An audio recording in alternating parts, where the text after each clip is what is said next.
आप में से हर एक को बताना चाहता हूं, आप जितने भी लोग यहां हैं, आप जानते हैं मेरे दाहिनी ओर कौन बैठे? मैं अपने मुंबई की चर्च में कहता हूं, they are real heroes. They are real heroes. ये वो लोग हैं जो आपके लिए सारा दिन दुआएं करते हैं। ये वो लोग हैं जो आपको वचन की शिक्षा देते हैं। मैं आप में से हर एक को एक विनती करना चाहता हूं, always honour your local pastor. जिस भी चर्च में आप जाते हैं, वहां के पास्टर का ऑनर करें, रिस्पेक्ट हिम, और एटलीस्ट मंथ में एक बार उनसे पूछा करिए, क्या मेरे लिए कुछ काम है?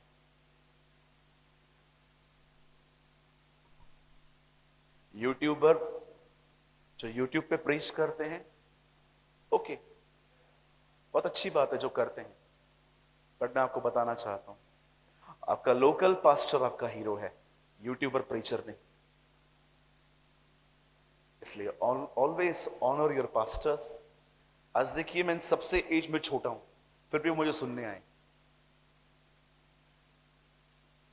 ये आपको छोटी बात लगती है?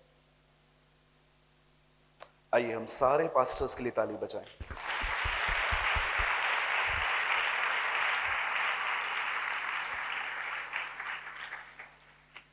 एक बार फिर से मैं बी ब्लेस्ड मिनिस्ट्री की तरफ से यहाँ पर बुलाया गया हूँ।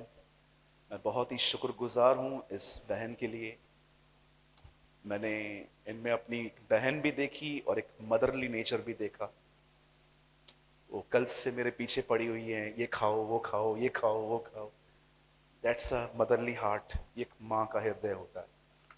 सो बहन रीना, मैं सबसे पहले आपको कहना चाहता हूँ, मैं आपसे मिलकर बहुत ही आशीषित हुआ हूँ। थैंक यू सो मच आपके लिए। आइए हम इस बहन के लिए यीशु के नाम से ताली बजाएं।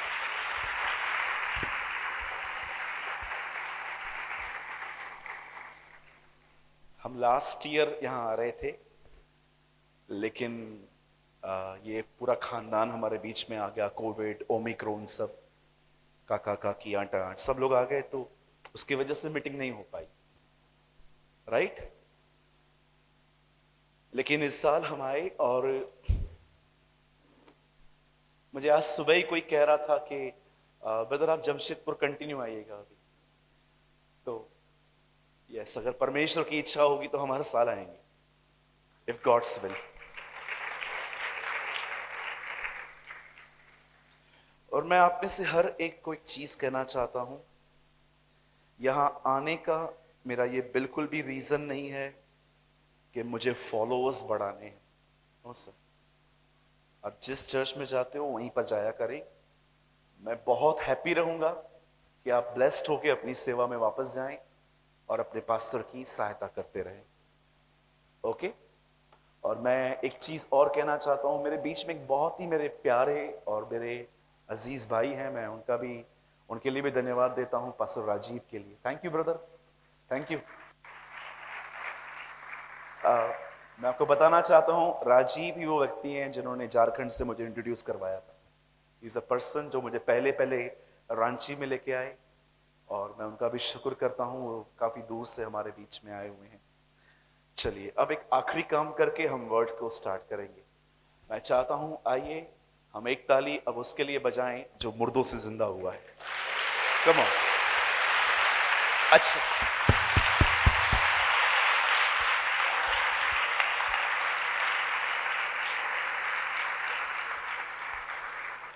मैं समझ सकता हूं आप लोग कैसे कैसे बैठे हुए हैं। राइट साइड, लेफ्ट साइड, मुझे लोगों के सिवा और कुछ दिख नहीं रहा है यहां पर। चलिए अब एक काम करेंगे, अपने पास वाले को एक अच्छी सी स्माइल दो। नहीं देंगे? ओके। अब उन्हें कहिए, गर्मी है तो क्या हुआ, वचन भी तो है।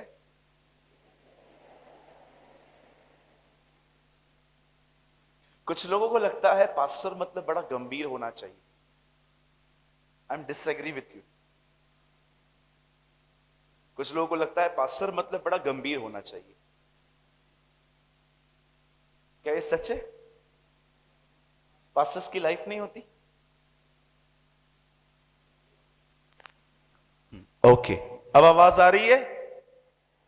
Thank you brother. ये टोल्ड मी माइक ऊपर करो भैया।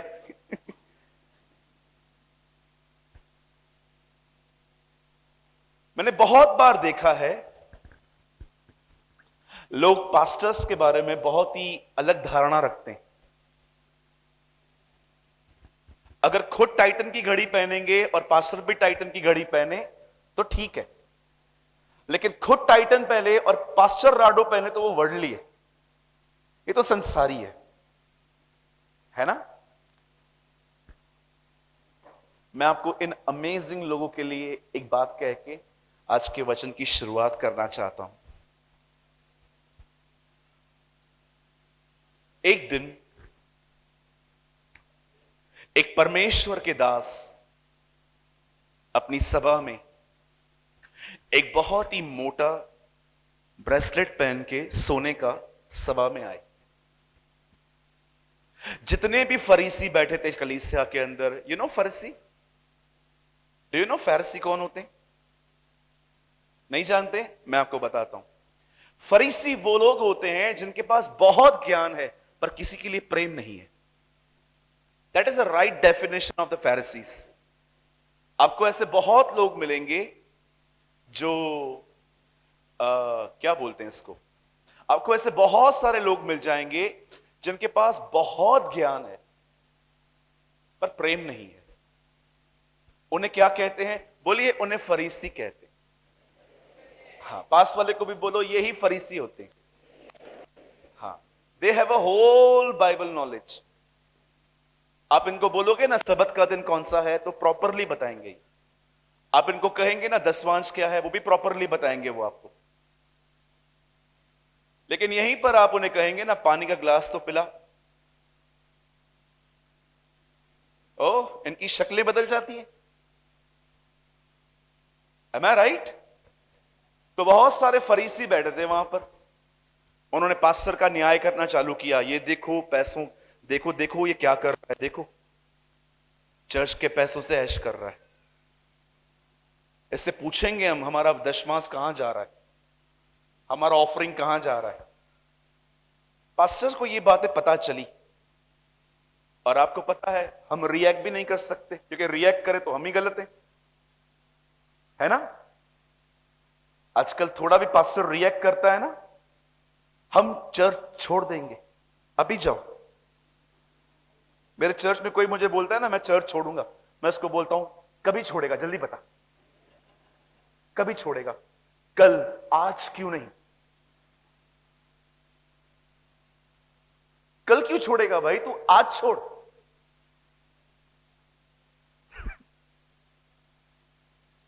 यू नो, अलग अलग बातें हुई, लेकिन उस परमेश्वर के दास को प्रभु ने कहा वेट, अब कुछ मत कह, एक सही समय आएगा मैं तुझे प्रकट करूंगा।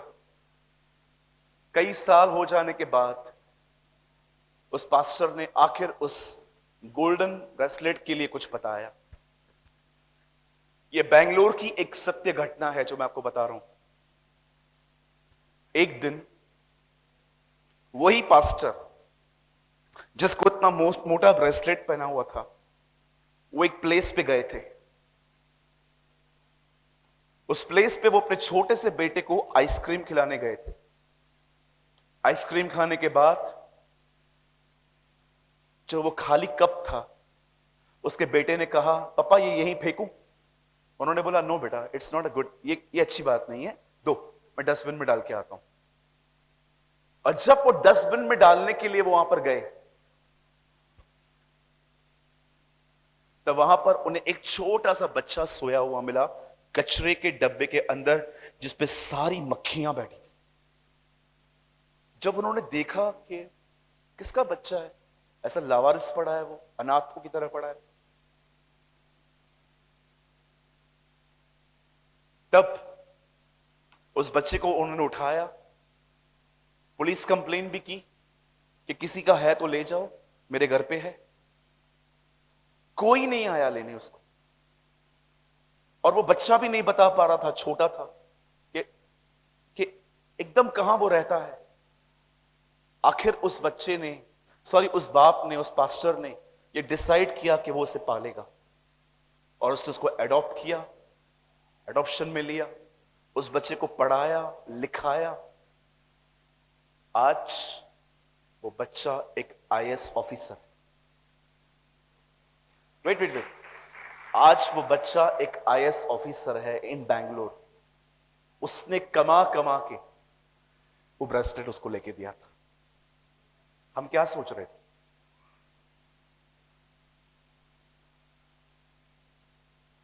मेरे भाइयों, मेरी बहनों, इन दिनों में हमारी कलीसियाओं में एक बुरी आत्मा घुसी है, और वो है लोगों का न्याय करने की, लोगों को जज करने की। और इस आत्मा से आजादी पाइए। There is a difference between discernment and judging. न्याय करने में और परखने में जमीन आसमान का अंतर होता है। मैं 15 मिनट आपसे मिल लूंगा ना, मैं आपको पहचान लूंगा आप कैसे हैं, लेकिन मैं आपके लिए वर्ड नहीं निकालूंगा। परमेश्वर ने मुझे आत्माओं को परखने का वरदान दिया है, लोगों का न्याय करने का नहीं। इसीलिए मैं आप में से हर एक को कहना चाहता हूं, इस दुनिया में सबसे खतरनाक चीज है गलत फहमियों को पाल के रखना। वो कभी ना पाले। गलत फहमियों का मतलब होता है एक ऐसी बात जिसको देख के आपको लगता है कि ये सच है, लेकिन दूर दूर तक ऐसी कोई बात नहीं है। इसलिए मैं आपसे कहना चाहता हूं, किसी को भी जज करने से पहले सदैव चीजों को पहचान लिया करें। मैं आज के वर्ड को स्टार्ट कर रहा हूं। मुझे कम से कम इस वर्ड को प्रीच करने के लिए 1 से 1.25 घंटा चाहिए।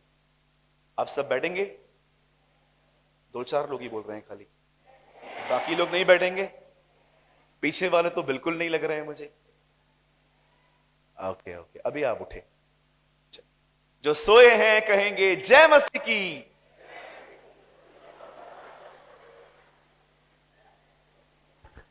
हाँ, थैंक यू। चलो उठ जाओ।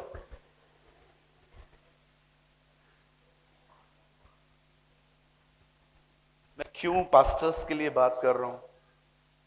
क्योंकि मैं भी एक पास्टर हूं, मैं जानता हूं हम कहां से गुजरते हैं। ओके, चलिए हम स्टार्ट करते हैं। मैं चाहता हूं आप सब ध्यान दें।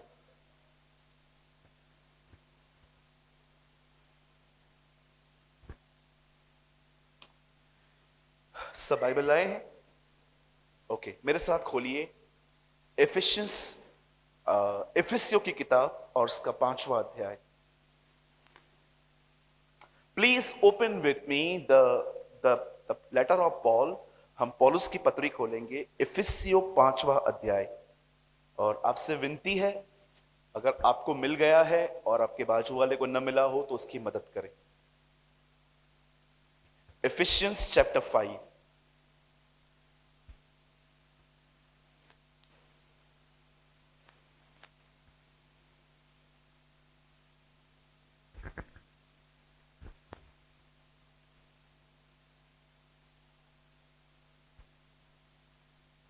सबको मिल गया? ओके, मैं आपके लिए एक वर्ड पढ़ रहा हूं, इफिशियंस चैप्टर 5 का 18 वचन। यहां पर संत पॉल, संत पौलुस लिखते हैं, दाखरस से मतवाले न बनो, क्योंकि इससे लुचपन होता है, पर आत्मा से परिपूर्ण होते जाओ। ओके, मैं 3 गिनूंगा, आप में से हर एक को अपनी अपनी बाइबल में ये वर्ड लाउडली पढ़ना है। ओके, 1 2 3।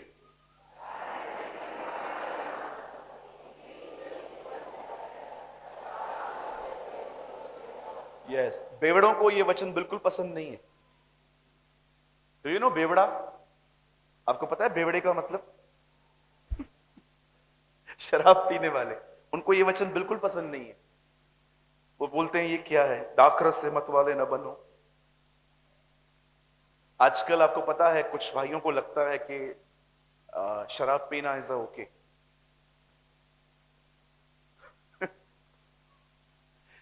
अच्छा,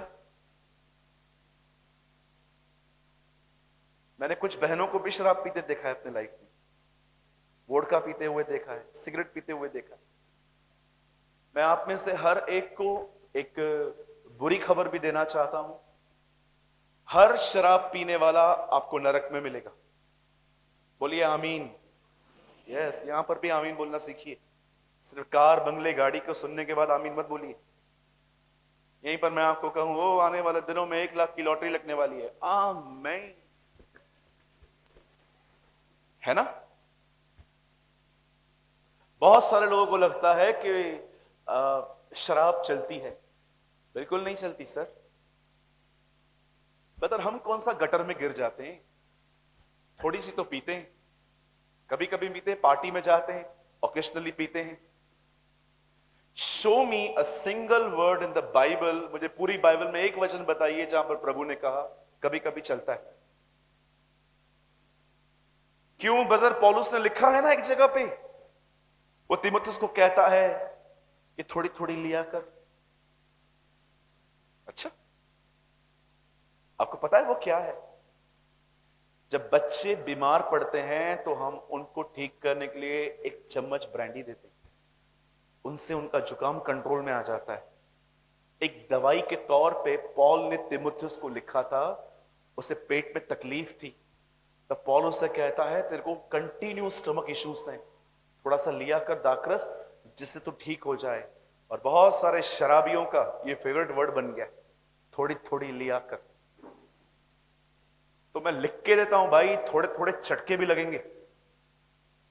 कहिए अपने पास वाले से, शराब पाप है पीना। बोलिए बोलिए, अपने बाजू वाले को बोलिए, बहनों, पहले बहनों को भी बोलिए, कोई बात नहीं। हाँ बोलिए, शराब पीना पाप है।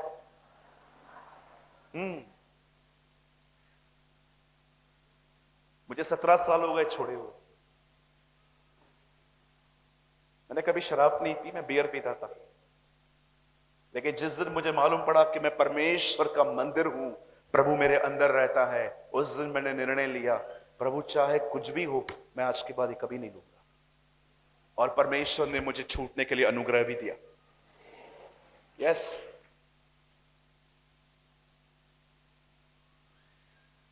एक दिन मैं बॉम्बे में था, मेरे एक दोस्त ने मुझे कॉल करके कहा, ब्रदर मैंने एक नई शॉप खोली है, क्या आप दुआ के लिए आओगे?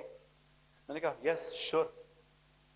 और जब हम वहां पर गए मेरे एक दूसरे भाई के साथ, तो वो भाई मुझे मिल गए रास्ते पे, तो उन्होंने बोला चलिए, थोड़ा अंदर है मेरी शॉप।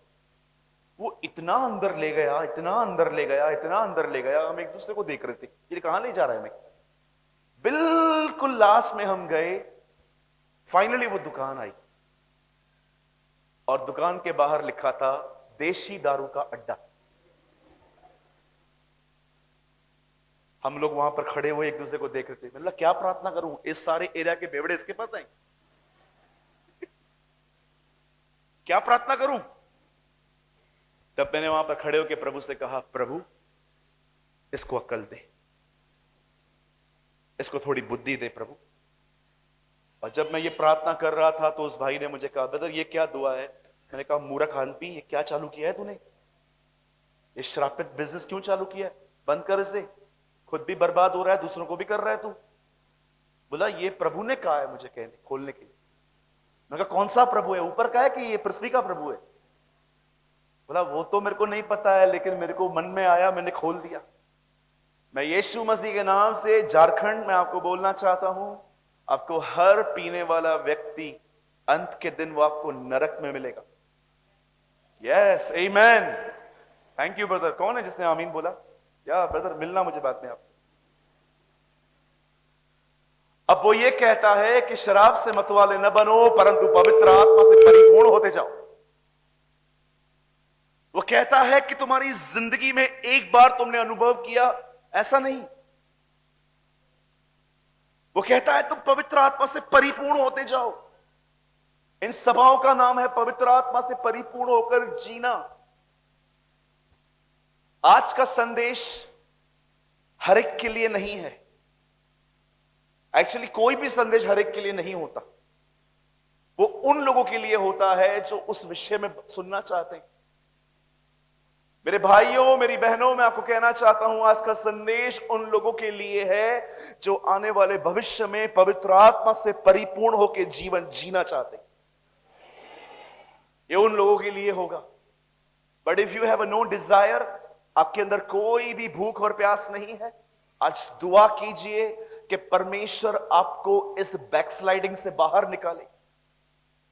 अगर आपके अंदर कोई भूख और प्यास नहीं है उस जिंदगी के प्रति जिसके लिए खुदावन ने कहा था उनके दिलों में से जिंदगी के जल की नदियां बह निकलेंगी, अगर आपके पास इस तरह की भूख और प्यास नहीं है, ओ गो इन फास्टिंग, उपवासों में जाओ, उपवासों में जाओ और खुदा से कहो, लॉर्ड आई एम बैकस्लाइड, मैं पीछे हो चुका हूं, अब मुझ पे भूख नहीं है, मुझे वापस चाहिए एट एनी कॉस्ट। मैं हमेशा अपनी कलीसिया में कहता हूं, जिस दिन मैंने पवित्र आत्मा की परिपूर्णता खो दी उस दिन मैं अपनी सेवकाई बंद करके चुपचाप से बैठ जाऊंगा, किसी और वक्ता को बुलाऊंगा, क्योंकि मुझे एक बात अच्छे से पता है, कोई व्यक्ति नहीं बदल सकता चर्च में आके अगर एक प्रचारक पवित्र आत्मा से भरा हुआ नहीं है। मैं आपको फिर से कहना चाहता हूं, अगर आप अपने जिंदगी में अपने कलीसियाओं के अंदर अगर कोई फल नहीं देखते, अगर आप ये देखते हो कि आपके कलीसिया के अंदर आज भी लोग कुड़कुड़ाते हैं, लड़के और लड़कियां आपस में छुप छुप के बात करते हैं, दे हैव अ रॉन्ग रिलेशनशिप्स, अगर आप ये देख रहे हैं कि आपकी मंडली में आज भी पैसों की लेन देन हो रही है, मैं आप में से हर एक को बताना चाहता हूं, प्रॉब्लम इज यू। ये बहुत जरूरी है कि हम पवित्र आत्मा से परिपूर्ण हो, उसी के बाद हमारी कलीसियाएं, हमारा नगर, हमारा परिवार बदल सकता है। दोष लगाना बंद करें लोगों पर, ये ऐसा है वो ऐसा है। Ask yourself, are you filled with the Holy Ghost? अपने आप से पूछें। जब मैं खाली मसीह था ना, सिर्फ ज्ञान से भरा हुआ था, मैं सारा दिन लोगों से लड़ता था, आपको ये बदलना चाहिए, आपको वो बदलना चाहिए, आपको ये करना चाहिए, आपको वो करना चाहिए। और मुझे खुदा ने एक दिन कहा, स्टॉप दिस कंडेमिंग मिनिस्ट्री, दूसरों पर दोष लगाना बंद कर दो, कुछ नहीं होगा। अपने आप से पूछो, are you filled with the Holy spirit?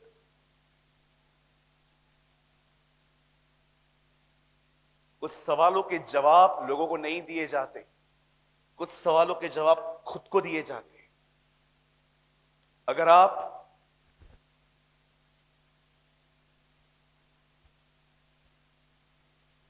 एक पवित्र आत्मा से परिपूर्ण जिंदगी जीना चाहते हैं तो आज के संदेश को बड़े ध्यान से सुने। मेरे कलीसिया के अंदर परमेश्वर के अनुग्रह से मुझे 3 मंडलियां हैं, मुंबई, उल्लासनगर, पुणे। परमेश्वर ने मुझे 3 चर्चेस दी हैं जिनका मैं सीनियर पास्टर हूं। हम नए साल में दिल्ली और अहमदाबाद में चर्च स्टार्ट करने वाले। मैं आपको बताना चाहता हूं, मेरे कलीसिया के अंदर 2 भाई हैं, इन दोनों भाइयों को बपतिस्मा मैंने ही दिया था। इन दोनों भाइयों ने एक ही दिन पे बपतिस्मा लिया था, सेम टंकी में मुझसे।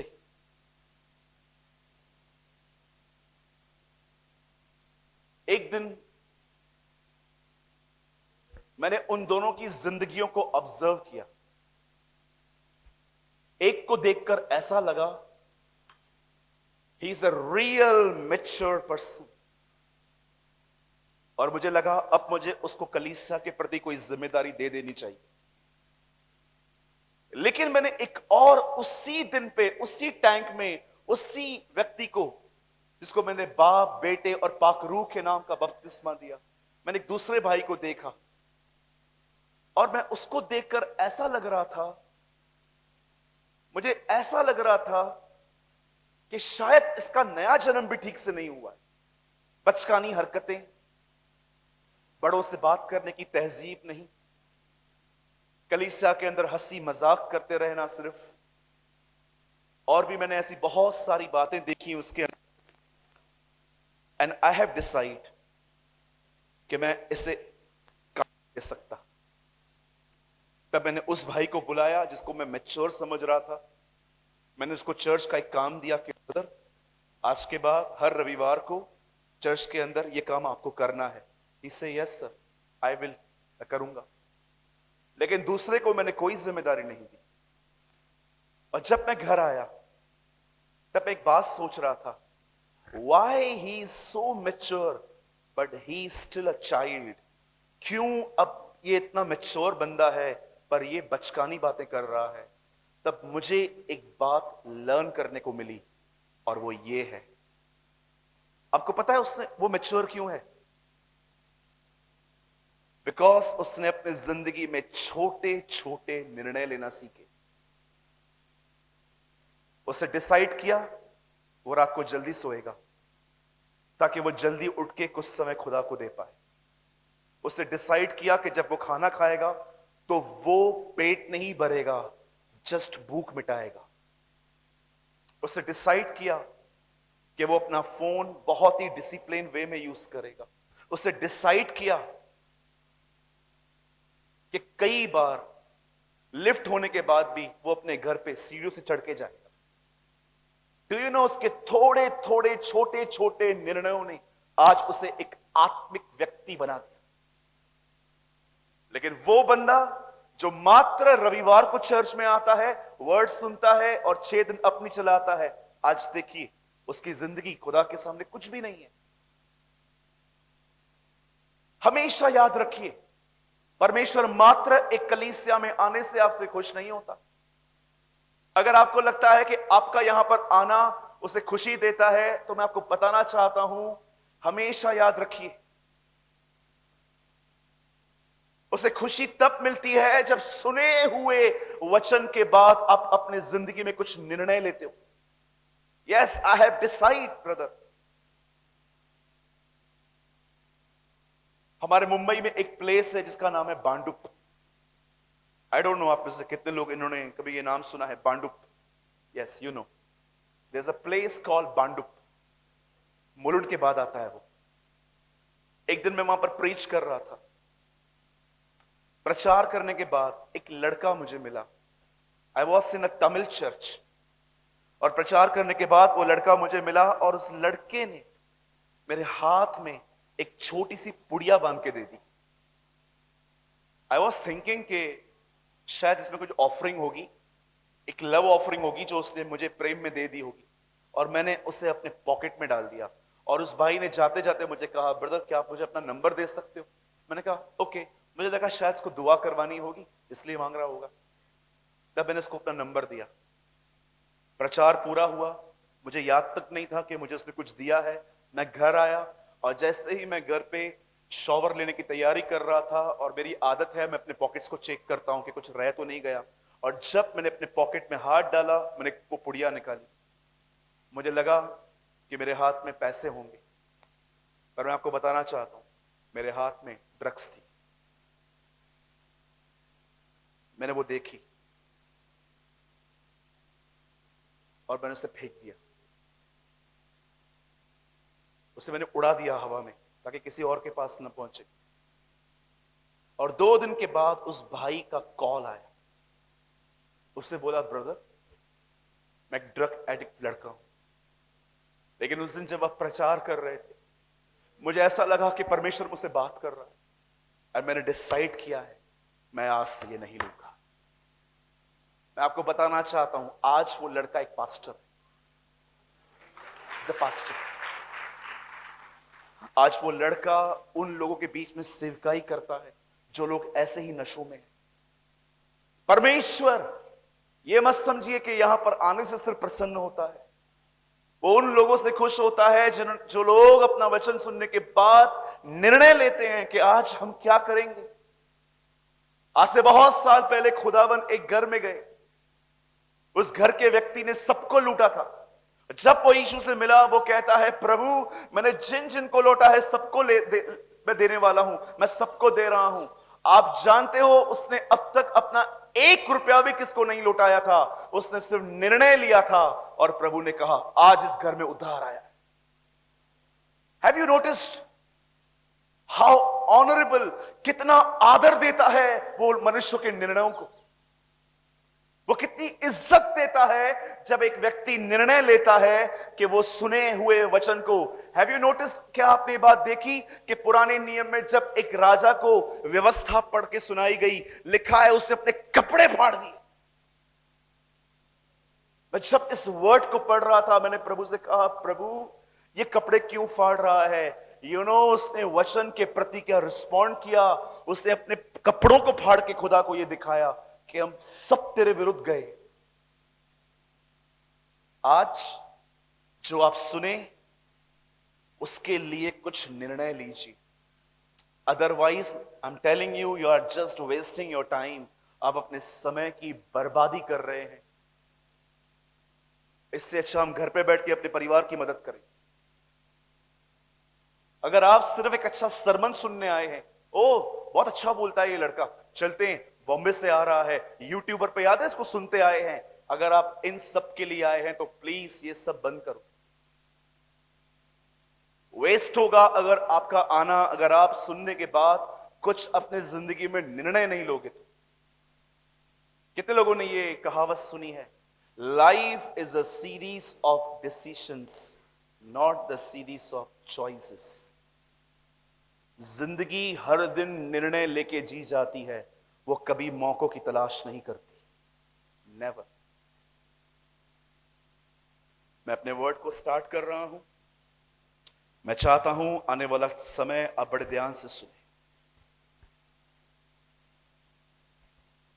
ये परमेश्वर की मर्जी है कि हम सब पवित्र आत्मा से भर के जिंदगी जी। अगर आप ये नहीं जानते हैं पवित्र आत्मा कौन है, तो मैं आपको बताना चाहता हूं, पवित्र आत्मा खुद परमेश्वर है। He is God himself. इसीलिए विगिल्सवर्थ अपने सर्मन्स में बहुत बार जब वो कहते थे पवित्र आत्मा से परिपूर्ण हो जाओ, तो वो कई बार ये भी कहते थे बी फिल्ड विथ गॉड, परमेश्वर से भर जाओ। मैं आपको कहना चाहता हूं और सरलता से, परमेश्वर चाहता है आप उससे भरे हुए रहो। Be filled with God, be filled with the Holy spirit. लेकिन मैं आप में से हर एक को बताना चाहता हूं, पवित्र आत्मा खुद ब खुद किसी को नहीं भरता, उसके लिए एक कीमत चुकानी पड़ती है। उसी कीमत के विषय में मैं आपसे बात करना चाहता हूं। आजकल बहुत सारे लोग आप देखते होंगे, दे आर डिपेंडिंग ऑन ले हैंड प्रेयर्स। आज आप बहुत सारे लोगों को देखोगे जो हाथ रखने के ऊपर बहुत ज्यादा निर्भर हो चुके हैं। एक प्रीचर आएगा, उससे मिलेंगे, उससे कहेंगे हमारे ऊपर हाथ रख। मैं इसके खिलाफ नहीं हूं। मुझे लगता है प्रेरितों ने भी ऐसा किया था और लोगों ने आत्मा पाया था। लेकिन मैं आप में से हर एक को बताना चाहता हूं, यह सिर्फ ड्रॉप है और परमेश्वर ने आपको सिर्फ बूंद पीने के लिए नहीं बुलाया है। वो चाहता है आपके अंदर से झरने बहे। वो चाहता है आप सर के बाल से लेके नाखून तक पवित्र आत्मा से परिपूर्ण रहे। और वो मात्र हाथ रखने से नहीं होता, उसके लिए एक कीमत चुकानी पड़ती है। I am the follower of Billy Graham. मैंने अपने पूरे जीवन में उनको फॉलो किया। जिस दिन मैंने उनकी डेथ के बारे में सुना, मुझे नहीं लगता है कि इंडिया में कोई इतना रोया होगा जितना मैं रोया। घंटों रोया मैंने खुदा से कहा काश वो कुछ और साल होते हमारे बीच में। मैं कभी बिली ग्राहम के संदेशों को सुन के मैं उनको प्रेस नहीं करता था, but I know the spirit of this man. मैं उस व्यक्ति के डिवोशन को जानता हूं। मैं उस व्यक्ति को जानता था कि वो कितना भरा हुआ व्यक्ति था, और मैंने सदैव उस कीमत को पहचानने की कोशिश की जो उन्होंने चुकाई थी। आप जानते हो कीमत क्या है? पवित्र आत्मा से परिपूर्ण होने के लिए कीमत क्या है? कीमत है, जो वो कीमत है वो प्रार्थना नहीं है, वो प्रार्थना का जीवन है। प्रार्थना सब करते हैं, प्रार्थना का जीवन बहुतों के पास नहीं है आज। अब देखिए, आप में से बहुतों का इन दिनों में ओल्ड नेचर वापस आया है।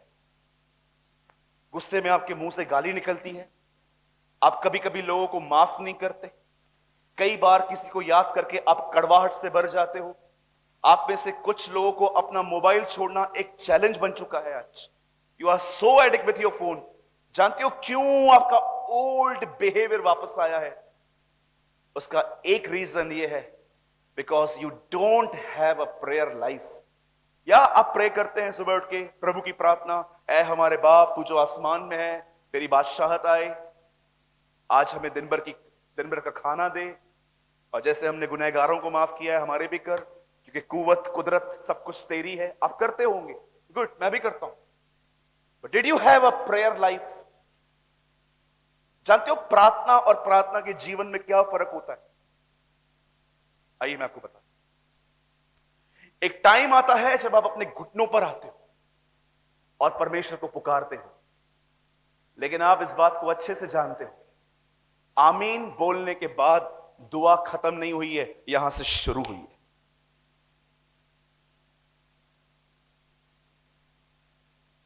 जिस व्यक्ति ने आमीन कह के, पिता मैं दुआ करता हूं यीशु के नाम में, मुझे ये दे, मुझे वो दे, मुझे ये दे, मुझे वो दे, यीशु मसीह के नाम में आमीन, हो गई प्रार्थना, आपके पास प्रार्थना है।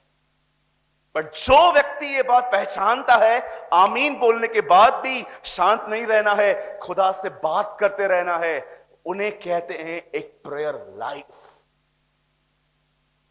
क्या आपने पढ़ा?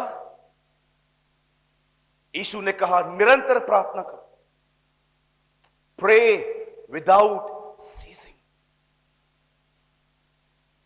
क्या आपके पास एक प्रार्थना जीवन है? क्या आप आमीन बोलने के बाद भी बार बार अपने परमेश्वर से बात करते रहते हैं?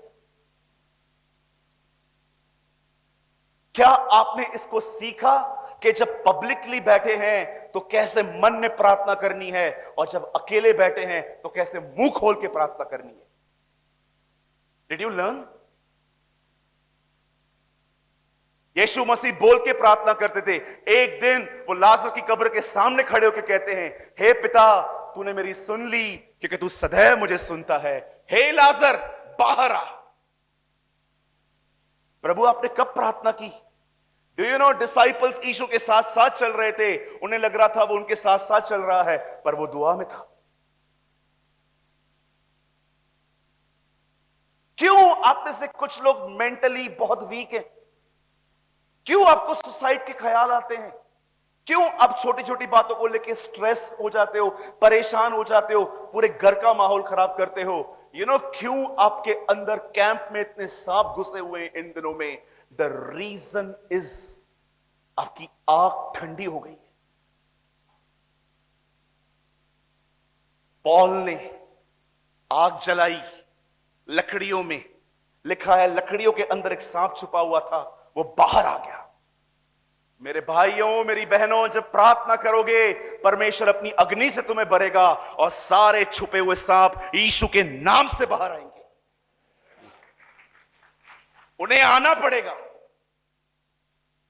क्यों वो सांप आज बड़े कंफर्टेबल बैठे हैं आपके अंदर? माफ न करने वाला सांप, लोगों को गलत स्टोरियां बता के पैसे लेने वाला सांप, व्यभिचार का सांप, ये क्या है? क्या कहा यीशु ने? तुम मेरे नाम से सांपों और बिच्छुओं को रौंदोगे। सांप और बिच्छू कौन है? योर ओल्ड हैबिट्स, आदतें। क्यों नहीं छोड़ती है हमें आदतें, क्यों हम कंफर्टेबल हो गए हैं? मुझे एक बात बताइए, जब पौलुस ने लकड़ियों को आग लगाई तो क्या सांप वहां ठहर पाया? वो बाहर आ गया। क्यों आज सांप छुप के बैठे? क्यों हमारा ओल्ड नेचर हमारे अंदर छुप के बैठा हुआ है? क्योंकि we don't have the fire of God. Why we don't have a fire of God? क्यों हमारे अंदर अग्नि नहीं है? क्योंकि हमने प्रार्थना जीवन खो दिया है। Build your prayer life. अपने फोन को साइड में रखो इन दिनों में। हर वो व्यक्ति जो आपके टाइम को पास करने में सिर्फ आपकी मदद कर रहा है, हटो वहां से। I am serious, I am serious, मैं गंभीर हूं इस बारे में। Uncle Dinakaran, a great man of God, uncle TCS Dinakaran, वो अपने 2 मिनट बर्बाद नहीं करते थे कभी। अगर वो बैंक में आ जाते थे और उन्हें पता चलता था कि बैंक खोलने में 2 मिनट और हैं, वो 2 मिनट भी वो लॉबी में जाके दुआ करते थे, वो प्रार्थना करते थे। कई बार तो ऐसा हुआ 2 मिनट के बाद उन्होंने आंखें खोली, वो स्वर्ग में थे। क्या आपके पास एक प्रेयर लाइफ है? मैं आपको लिख के दे सकता हूं। जो यहां पर प्रार्थना जीवन जिनका नहीं है ना, मैं आपको बताना चाहता हूं, यू आर द बिगेस्ट गॉसिपर इन जमशेदपुर। आपको सिर्फ यहां की बातें वहां, वहां की बातें यहां, आप इसमें व्यस्त हो जाओगे। कभी कभी कुछ बहनों को देखकर मुझे ऐसा लगता है कि कोई भी न्यूज है ना, आज तक को मत दो, इन्हें दे दो, ये उससे पहले फैला देंगी। कुछ भाइयों को जब मैं देखता हूं ना, तो मुझे लगता है कोई भी खबर न्यूज वालों को मत दो, इनको दे दो, ये उससे पहले फैला देंगे आपकी खबर। क्यों?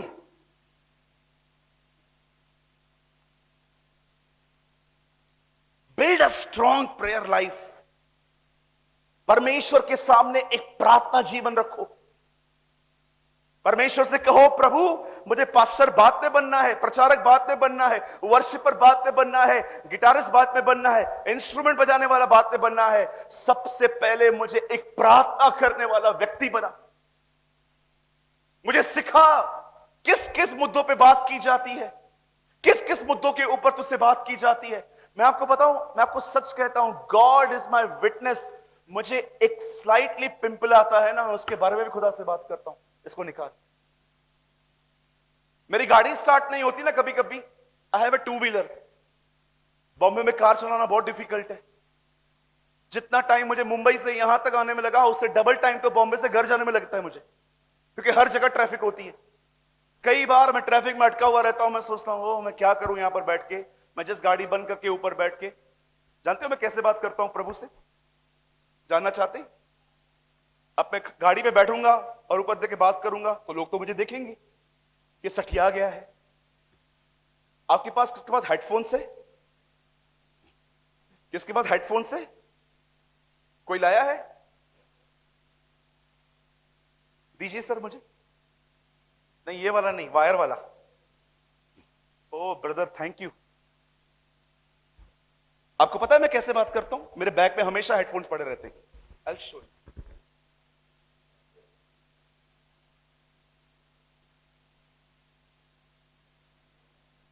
कोई बात नहीं, दिया यही बहुत है उनका। मैं ऐसे बात करता हूं। अब लोगों को लगता है मैं फोन पे बात कर रहा हूं। जानते मैं क्या करता हूं? अपने मोबाइल में डाल देता हूं।